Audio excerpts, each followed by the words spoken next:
2022년 유럽 답사 때에는 될 수 있는 대로 파리에 있는 장노벨 건축을 다 보려고 했습니다.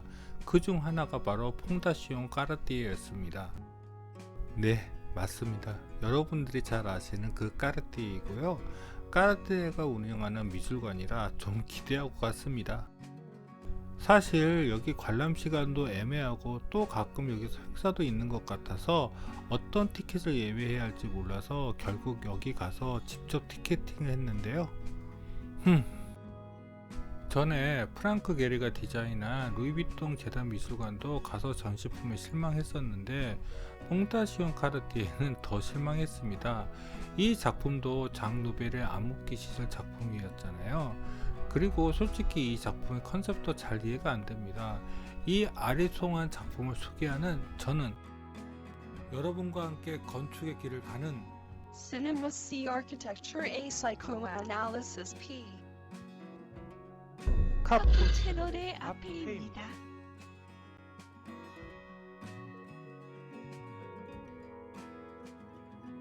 퐁다시엔 까르띠에는 바로 전에 소개했던 아랍세계연구소보다 훨씬 더 파리 도심에 떨어져 있습니다.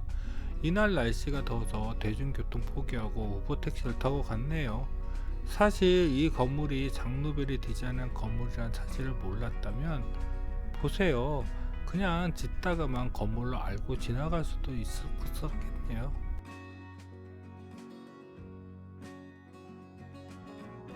그런데 이 컨텐츠를 정리하면서 바로 이 근처에 대규모 묘지가 있다는 사실을 알게 되었습니다. 이렇게 보면 굉장히 넓은 대지 위에 퐁다시엔 카르티에가 있는 것 같지만 실제로는 옆이 공원이고 실제 건축 대지는 협소한 편입니다. 퐁다시옹 카르티에는 도로변에 이렇게 바로 접혀져 있지만 실제 건물은 가벽이 인도변에 하나 있고 본 건물도 본체보다 큰 가벽이 또 붙어 있습니다. 즉 제대로 퐁다시옹 카르띠에 전체 매스를 보려면 이런 시각으로 봐야 한다는 것입니다. 그런데 실제로 이런 시각으로 퐁다시옹 카르띠를 보는 게 가능한지 모르겠습니다.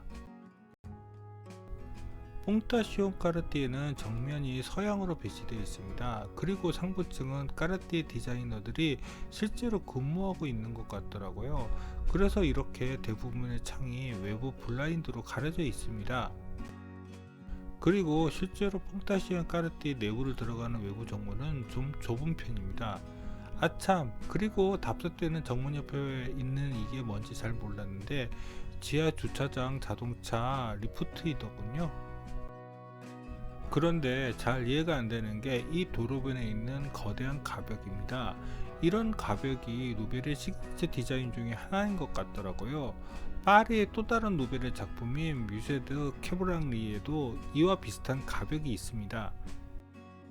퐁다시옹 카르티의 본 건물은 전형적인 레이터 모더니즘의 건물입니다. 그리고 철근 콘크리트보다는 철골과 유리 등의 재료로 건물이 구성되어 있습니다. 여기는 퐁다시옹 카르티의 뒤쪽입니다. 사실 여기에 좁은 원형 광장도 있습니다. 그런데 여기 폭이 너무 좁아서 후면 전체가 카메라에 잘 잡히지 않습니다. 어떠한 이유인지는 모르겠지만 퐁다시옹 까르띠에는 외부 계단이 많이 있고 이렇게 양쪽에는 외부 데크와 연결된 계단들이 있습니다. 바로 이렇게요. 여기 올라가고 싶었는데 못 올라가게 되어 있더라고요. 치사하게요. 아, 여기 퐁다시옹 까르띠에의 정원 내부에는 저런 오두막도 있더라고요. 저것도 작품인가? 퐁다시옹 까르띠에도 사진을 많이 찍어두는데 캐리어를 도둑 맞아 다 날려버리고 역시 이렇게 스마트폰으로 찍은 사진밖에는 가진 게 없습니다. 그런데 여기는 다시 가서 새로 사진을 찍을 것 같지는 않습니다. 자, 그럼 내부로 들어가 보겠습니다. 퐁다시옹 까르띠에에서 외부인이 들어갈 수 있는 전시장은 지하층과 지상층밖에 없습니다. 자, 본 건물의 입구는 이쪽입니다. 정문 입구가 바로 저기입니다. 저기로 바로 들어오시면 바로 지하층으로 내려갈 수 있는 계단이 있습니다. 지하층 전시장은 공간이 큰 북쪽 주전시장과 좀 작은 남쪽 부전시장으로 나눠져 있습니다. 저기가 지상층에서 내려오는 계단이 있는 곳이고, 저쪽으로 가시면 규모가 작은 부전시장이 나옵니다.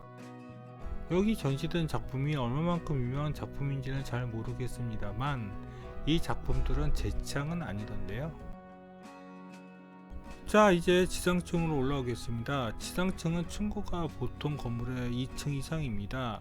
그래서인지 중앙 부분에 중층 공간이 위치하고 있고, 양쪽의 북쪽, 남쪽 전시장은 그냥 통층으로 다 사용하고 있습니다. 먼저 남쪽 전시장부터 볼까요?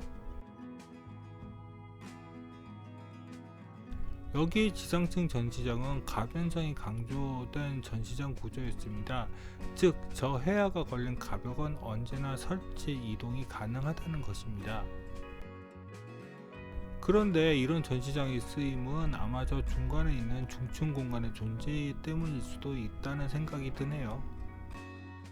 1944년 당시에는 이런 가벼운 구조들이 충분히 회자가 될 만할 수도 있는데, 이미 이것도 30년 가까운 전의 이야기라서요, 지금은 그렇게 특별하지 않네요. 남쪽 전시장에 비해 북쪽 전시장은 넓기는 한데, 그 넓음이 도리어 전체 공간 구성을 좀 이상하게 만드는 면도 있는 것 같습니다. 즉, 중간을 비울 수 없게 되어서 이렇게 어정쩡한 가벽이 또 중간에 들어간다는 것이죠. 저기 중층은 기념품 샵입니다. 그런데 까르띠에 재단에서 운영하는 것 치고는 그렇게 임팩트 있는 기념품은 없고, 책들만 잔뜩 전시해 놓았던데요. 그래서 지상층 전시장의 가운데 중층이 있는 것을 정말 이해 못하겠습니다. 도리어 완전 오픈해서 이 지상층을 더 넓게 썼으면 어땠을까 하는 생각이 드네요. 그러면 내셔널 갤러리하고 좀 비슷해지나? 이 계단이 바로 중층에 올라가는 양쪽의 계단들입니다.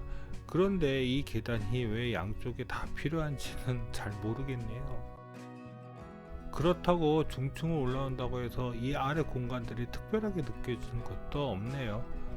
조각이나 설치 미술 같은 게 있으면 좀 달라질까요? 원래 퐁타시온 까르띠에는 이렇게 석양의 하늘이나 아니면 밤에 저 유리 가벽을 통해서 조명이 비춰질 때 그 가치가 드러난다고 합니다. 그런데 그것도 역시 이런 높이에서 제대로 느껴진다는 것이 문제죠. 이 역시 아랍 세계 연구소의 조리개 유리창과 같이 가장 근본적인 것을 놓친 게 아닐까 싶습니다. 여기까지가 퐁타시온 까르띠에였습니다.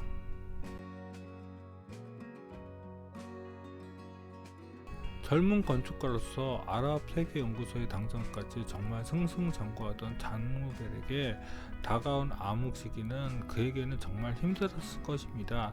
하지만 결국 그는 다시 일어나지요. 그리고 그 계기가 된 작품이 바로 다음 컨텐츠에 나옵니다. 기대해 주시고요. 구독과 좋아요 부탁드리며 이상 카프 채널의 아페이였습니다.